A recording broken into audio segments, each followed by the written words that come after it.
Sunod, mga kababayan. Dito tayo kay Jeffrey Celes or si Ka Eric at si Jun Avenis. Mga kababayan, ano nga ba itong kay Jeffrey Celes at kay Jun Avenis? Alam nyo ba mga kababayan, assistant muna, tama po yun. Alam nyo mga kababayan, si Jeffrey Celes at si Jun Avenis. Kilala nyo si Jun Avenis, diba? At si Ka Eric. Si Jun Avenis, ito po yung kinasuhan ni General Torre ng CIDG pa si General Torre noon kasi pinakalat po ni Jun Avenis na si General Torre daw ay nahospital. At ito din pong si Jeffrey Celes, ito po yung kinasuhan ni Otong Araulo ng 1 million, ano ba yun? 2 million ba yun? Na parang nired tag nila ni dalawa ni Badoy, si Otong Araulo. So ngayon mga kababayan, nagkalat na naman ng misinformation, nagkalat na naman ng fake news. Alam niyo mga kababayan, ayaw ko na sanang i-ano to eh. Ayaw ko na sanang i-content to. Ngunit mga kababayan, napanood ko kasi siya, mismo pinost siya ng international media. International media, napanood ko siya. Ang post ng ito ay galing po sa channel ng TOI, Indian Media. Indian media po ang nag-post nito. Mga kababayan. Alam nyo ba kung ano? Ito po. Ang sabi po kasi ni Celes at ni Jun Avenis na ang Amerika daw, pinupush daw ang Pilipinas na makipaggera sa China. Kita mo? At saka wala daw aasahan ang mga Pilipino sa Pilipinas kasi bayad daw ng Amerika ang Pilipinas. At ginawa daw tayong training ground, no? At binawalan daw ng Amerika ang Pilipinas na makipagkaibigan sa China. Pinilit daw ng Amerika at sinusulsulan daw si PBBM ng Amerika na kalabanin ang China. Kita ninyo, mga kababayan? So ito po dahil daw pera. Ito po, mga kababayan, ipapanood ko here about pushing Filipino to hate China are lies because we've never been at war with China. So the message is, let's start finding the truth. Let's start finding the truth ourselves because we cannot rely on the media, on our government because most of them are already bought by the deep state money. Kita ninyo? Anong sabi mga kababayan? Ito mga kababayan ang sabi. At dito pa nga, ang tawag kay Celes at kay Jun Avenis, scholars. Scholars daw sila. May tawag dyan parang mga Philippine political analyst, parang ganon. So ang sabi dito, America dragging Philippines into war with China, no? So pinupush daw ng Amerika ang Pilipinas para makipaggera sa China. So ito po ay mula sa Times of India, YouTube channel na meron pong 5.57 million subscribers. So sila po ay na-featured dito sa Indian media, mga kababayan, na nagpapakalat po ng maling impormasyon na tayo daw ay utusan or tayo daw ay puppet, no, ng Amerika ang Pilipinas. Hoy. So ito po mga kababayan. Ito pa. Deep state money at work. We've never been at war with China. So deep state money at work. We've never been at war in China. Kita nyo, mga kababayan? Correct me if I'm wrong, mga kababayan. Ito ba si Celes ay dating NPA? We want to create war. Because war is a business for the American government na tinatawag nila kamentong na deep state. Yan po ang kalagayan ng Pilipinas ngayon. The war between China and America inside the Philippines has been raging. And what kind of war is that? Before po ang actual shooting war. The war of information. Ano ang layunin ng Amerika? Bakit sila nagpo-propaganda? Ang layunin niya ay kontrolin ang Indo-Pacific region, ang Southeast Asia, ang Asian region, where 38% of world trade, ginagamit po ang ruta na ito. ini-assert ang kanyang pananaw na siya lang ang kumikilala, ang tinatawag niyang freedom of navigation. Ang China walang kasaysayan na mananakop siya. They did not kill a single Filipino. Kita nyo? Sabi niya. Sabi ni Jeffrey Silis, ang China walang kasaysayan na nanakop siya. Walang kasaysayan na pumatay any single Filipino. Baka ngayon, Jeffrey Silis, world history ito. Hindi mo ako maloko. Sure ka na ang mga Chinese walang pinatay ni single Filipino? Kapag ipakita ko to sa'yo, Philippines daw, ni isang single Filipino, wala daw sinakop ang China. At never daw pumatay any single, no history. Ulitin ko ang sabi niya, mga kababayan. No history. Ulitin natin.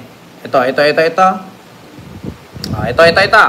Ang Southeast Asia, ang Asian region, where 38% of world trade ginagamit po ang ruta na ito. Kaya niya ini-assert ang kanyang pananaw na siya lang ang kumikilala, ang tinatawag niyang freedom of navigation. Pakinggan niyo. Ang China walang kasaysayan na mananakop siya. They did not kill a single Filipino. Walang kasaysayan na nanakop siya. They did not kill any single Filipino. Pag ipakita ko sa inyo mga kababayan na ang China ay may pinatay na maraming Pilipino. So sino ang nagsisinungaling? Ako o si Jeffrey Silis? Ito po mga kababayan. Panoorin niyo po ang kasaysayan kung paano po tayo sinubukang sakupin ng China at ilan pong mga Pilipino ang kanilang napatay. Ito po mga kababayan. Lakasan ko lang. Wait lang mga kababayan na. Baka magugulat ka dito. Tanggalin ko lang mga kababayan. Ito po. Pakita ko sa iyo, Jeffrey Silis. Hindi mahirap. Natatakot talaga ako. May nakita ako na plano ng China na gagamitin yung hypersonic missile. Sabi ni Senator Amy Marcos, may planong atake daw ang mga Inchik. Totoo. Totoo yun! Noong 1574, si Limahong ang nagplano. Limahong was a Chinese pirate and warlord who constantly raided ports in Guangdong, Fujian, and southern China. When Limahong started intercepting Chinese merchant ships, which were trading with the Spanish, Limahong realized stealing from the Spanish would be more lucrative. So he set his target on Manila. Limahong had... He set his target on Manila. So saan yung sinasabi ni Jeffrey Silis na never nanakop ang China at any single Filipino na napatay nila? So si Limahong, tinarget niya ang Maynila.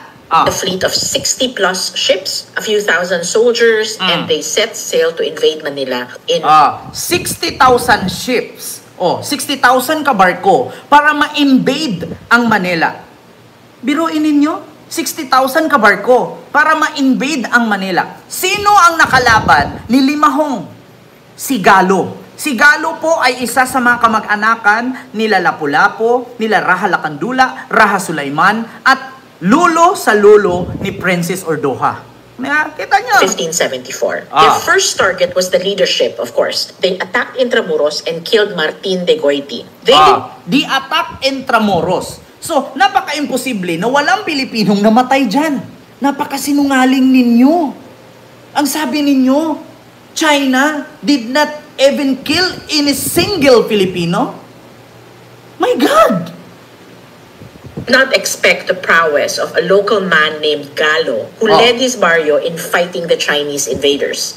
Si Galo po ay isang Pilipino. Dugong Pilipino, kamag-anak ni Lapu-Lapu, Raha Sulaiman, Raha Lakandula. Nakikipaglaban sa Chinese. So, imposible sa labanan sa Intramuros walang Pilipinong namatay. Hindi ba nila nasakop? Diba? Kita ninyo? Organized them so skillfully that the enemies suffered great loss, and according to lore, the bay turned red with the invaders' blood. Later, Galo was knighted by the Spanish colonial government in Manila for his heroism and was granted the title of Don. His barrio is now known as the barangay of Don Galo in Parañaque, where a statue stands of Don Galo and Limahong in battle. After the Chinese... So, ibig sabihin pala, Jeffrey Celes, kung hindi in-invade ng China ang Pilipinas at wala ni single Pilipinong napatay, so bakit may rebolto si Limahong at si Galo na nakatayo? So ibig sabihin, hindi totoo ito? Na in-invade, na minsan nang in-invade ng China ang Pilipinas? Ayan o, nakipaglaban si Galo kay Limahong at nanalo pa nga si Galo. At inawardan pa siya ng Spaniard na siya ay tinawag na Don Galo kasi nanalo siya sa labanan ng grupo ni Limahong. Ito pa, after the Chinese suffered a lot of casualties, they retreated to their ships. Suffered a lot of casualties. They retreated to their ships and dropped anchor at the port of Cavite. So, habang natalo sila, sumakay sila sa barko, doon sila bumaba sa port ng Cavite. Kita ninyo mga kababayan, kapag hindi ka nagre-research at DDS ka, talagang mapapaniwala ka nitong mga DDS na mga pro-China. Bayad ng China eh. Later years, because of distrust, the entry of Chinese traders into Manila would be limited, and they could only trade on that same strip of land Limahong used in Cavite, which would... So, limited na daw yung mga trade ng China sa Manila noon dahil dito sa pananakop ni Limahong sa Intramuros. Hindi naman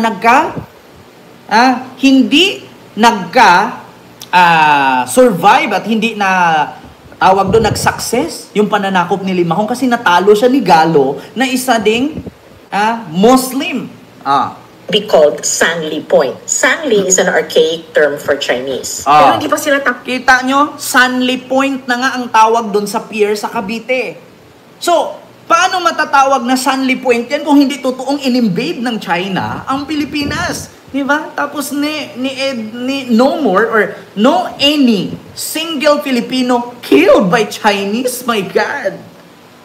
Napakasinungaling ninyo!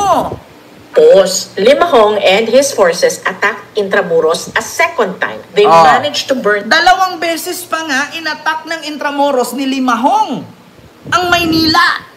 Kita mo? Down the San Agustin Church before being forced to retreat again. Limahong had to set sail with no big loot and far less men. He sailed to Pangasinan and started building a fort at the mouth of the Agno River. And yun pa nga lang Korean War versus China, ilang Pilipino na mga soldiers doon na napatay ng Chinese, yung tinatawag nilang Battle of Yultong. Napatay ng China yon. Habang tinulungan ng Pilipinas, ang Korea sa war ng Chinese and Korean, sa Battle of Yultong, na napasurrender ng mga Filipino soldiers, itong mga Chinese battalions of armies versus correct me if I'm wrong, hundreds or thousands of soldiers lang na Filipino na pinadala doon. Pero marami ding patay.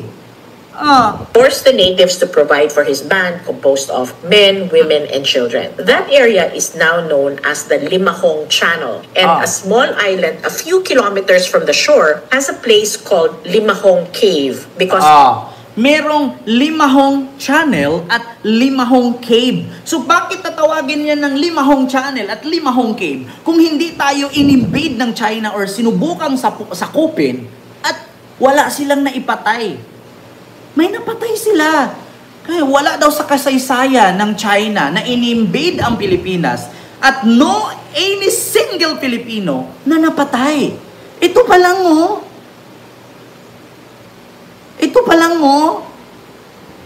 history na to. Hindi mo po pwedeng sirain ang history. Sa palibhasa kasi sa'yo, Jeffrey Celes, habang nakapagtapos ka sa pag-aaral, sa bundok ka na nag-duty. Diba ganun ang ginagawa ng mga NPA, yung mga nagre-rebelde sa gobyerno? Pagkatapos mo mag-aral sa, UP, sa bundok ka na aakyat Diba? Sorry to say wala akong binigkas na pangalan, pero kadalasan kasi UP, tapos sa bundok mo na makikita. The pirate used it as shelter. These are all tourist spots of the province of Pangasinan. In 1575, Juan de Salcedo finished reinforcing Manila first before pursuing the pirates. After a 3-month-long siege, the pirates surrendered to the Spanish. Some records say Limahong was captured, but some say he escaped. Many of his men and their families ended up staying in Pangasinan. In 1589, Limahong's name reappeared in the Ming Dynasty imperial records in a report saying he was raiding the southern coast of China with other pirates again. He dropped... Kita ninyo? So, na-recognize si Limahong doon sa Ming Dynasty sa China. So, may pangyayari nga. May nangyari nga. Kaya sabi ko sa inyo mga kababayan, itigil nyo yung panglilinlang ninyo sa taong bayan kasi DDS lang ang naniniwala sa inyo. Alam ko na ang mga DDS bobo, pero hindi sila bungol, hindi sila bulag. Diba? Kita mo? Historian na to si Mighty Magulang. Oh my goodness. Tapos sasabihin ngayon na ang Amerika sunod-sunuran ang Philippines dahil sa pera at pinupush daw ng Amerika na ang Pilipinas makipaggera sa China. Tanga. Kung ipupush lang ng Pilipinas makipaggera sa China, okay lang kung walang Pilipinong nakatira. Ang daming Pinoy Di ba? So kung si BBM lang nandito, walang mga Pilipinong nakatira sa isla ng Pilipinas, okay naman makipaggera. Why not? Ang daming civilian madadamay That's because of war of politics? And then the civilian madadamay? No. Doon kayo mag-away sa gitna sa West Philippine Sea, huwag niyong idamay itong Pilipinas. Kasi ang pinag-agawa ninyo yung West Philippine Sea. Sino ba dapat ang sisihin natin dyan? Si Digong. Bakit ang Amerika ang sisihin ninyo? Wala pong ganong history ang bansang China, mga kababayan. Sabi nga, we are the most... Diba? Walang ganong history ang bansang Pilipinas, mga kababayan. My God! My God, Jeffrey Celes. Hindi mo maloko ang mga historian. Research lang katapat dyan. Sinong papaniwalaan mo ikaw nagsasalita dyan or yung mag-research ka? Limahong is one of the pirates who wants to invade, trying 2 times to invade Manila, pero hindi nag-success. Until na nahuli si Limahong, or nahuli ba, or hindi, or tumakas, hanggang sa na-recognize siya sa Ming Dynasty sa China. So how many Filipino ang pinapatay? Marami, hindi natin alam, kasi si Don Galo nga, duguan ang harap ng Intramuros at Manila Bay dahil sa labanan ni Galo at ni Limahong. Yeah? Lulukuhin mo pa yung taong bayan. My God, Jeffrey Celes, hindi man ako nakapagtapos sa pag-aaral, pero world history po ang aking major. Diba? Yun lang yun. Ganon sila katanga, mga kababayan. Ganon sila kagaling manlinlang. Pag sinabi nating manlilinlang, wala nang iba dyan. DDS yan. Yeah? Ito yung sunod, mga kababayan. Grabe, sa totoo lang, pasensya po kayo mga kababayan na medyo na serious tayo ngayon sa mga topic na ganito. Kasi sa totoo lang, hindi kasi natin pwedeng baguhin ang history.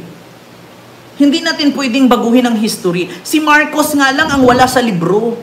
Pero kung i-research mo yan at tanungin mo yung mga kaapu-apuhan, merong magpapatunay kung sino si Marcos. Si Marcos lang ang wala sa history ng Philippines. Burado. Pero that is past, never be discussed again. Past is past. Diba? Susunod mga kababayan, dito tayo. Si Sara Duterte, may panibago na namang kakaharapin. Shh, wag maingay. Si Sara na to Sabi ng mingming ko, ayaw. Wag na daw si Sara. Tuloy natin mga kababayan. Si Sara Duterte ngayon mga kababayan, meron na namang panibagong kakaharapin. Shh! Huwag maingay. Alam nyo ba mga kababayan ang bagong kakaharapin ni Sara? Kamakailan lang po mga kababayan sa Kongreso at sa Senado. Shh! Nag-file na po ng kaso ang ating DepEd Secretary na si Sani Angara. So kilala nyo naman po ang pumalit kay Sara na si Sani Angara. Nag-file po siya ng kaso laban sa mga student na ghost student na almost 19,000 ghost student laban sa mga paaralan, mapa-private man or mapa-public school na tumanggap ng 60 million halagang pera na nakuha nila sa budget sa DepEd para doon sa mga ghost student. Mga kababayan, kung naalala ninyo, alam nyo po yan. Mahilig po kasi si Sara Duterte sa ghost. Mga kababayan. Kaya nga sabi niya, mga kababayan, sabi niya, kaya daw siya umalis bilang DepEd Secretary kasi may problema. May problema daw, mga kababayan. 'Di ba? May problema daw sa DepEd kaya siya nag-resign. Kita ninyo? Kung magaling ka na politician, hindi mo dapat iwan ang problema. Hanapan mo ng paraan kung paano masolusyonan kasi itinalaga ka dyan. So bakit magbibitaw ka at magpasa ka ng resignation at sabihin mo pa, nung time na nagpasa ka ng resignation, lasing si Marcos, amoy whiskey. Pero ang time na sinabi mo, 10:30 AM pa lang, lasing na si Marcos habang tinanggap ang resignation letter mo. Tapos doon mo pa napagtanto na sure ka nang mag-resign kasi nga nasa time ng trabaho si Marcos, lasing siya. Pero bakit doon sa attendance mo, 2:00 ka ng hapon dumating sa Malacanang? So paano mo nangyari na 10:30 AM, naharap mo si Marcos, inabot mo yung letter mo for resignation, lasing siya. 10:30 AM. Pero doon sa logbook, nakalagay na pumunta ka sa Malacanang, 2:00 ng hapon. Diba mga sinungaling? Kapag DDS, sinungaling yan. Kita niyo mga kababayan, anong sabi ni Sara? Nung time na nag-resign ako, inabot ko kay PBBM yung resignation letter ko. 10:30 AM, lasing siya, amoy whiskey siya. Alam ko yun na whiskey yun kasi naaamoy ko. Pero hindi ko sure na ininom niya yun. 10:30 AM. Doon daw niya napagtanto-tanto na hindi siya ang failure. Si Marcos ang failure. Bakit? Nasa time ng duty ka, lasing ka. Yun ang sabi niya. Pero doon sa logbook niya, 2:00 ng hapon. Hindi 10:00 ng umaga. So paano nangyari na 10:00 ng umaga binigay ang resignation paper, 2:00 ang nasa logbook? At saka paano maglasing si Marcos, iisa na lang ang kidney niyan. Complicated yan. Iwas nga ata sa mga kinakain yan at mga iniinom. 2:21 PM ang logbook niya. Tapos ang ipalabas niya sa media, 10:30 ng umaga, lasing na si Marcos. Paano niya naamoy? Ano yun? Yung kaluluwa niya naghatid. Tapos pagkahapon, tsaka siya naglogbook. Kita mo, mahuhuli mo ang taong nagsisinungaling eh. So ngayon mga kababayan, eto na po. Malaking problema na naman po itong kakaharapin ni Sara mga kababayan. Itong aksyon ni Sani Angara na kinasuhan na po niya. Itong mga 7 private school face charges over ghost student. Kailan ba ito nangyari? Sa panahon ni Sara ito, mga kababayan. Ako, sabi ko nga sa inyo, tad-tad po ang kaso ni Sara. Si Amy mismo nagkumpirma niyan. Tad-tad, teng at patong-patong ang mga kaso na nakaantabay laban kay Sara. Wala daw lusutan kung may mangyari man. Yeah? Mactan Dim TX. Ayan, maraming salamat po sa yung $5 super chat. Oye, history is real. Keep it up. Ayan, maraming salamat po. Mactan Dim TX. Ayong super chat. Thank you so much.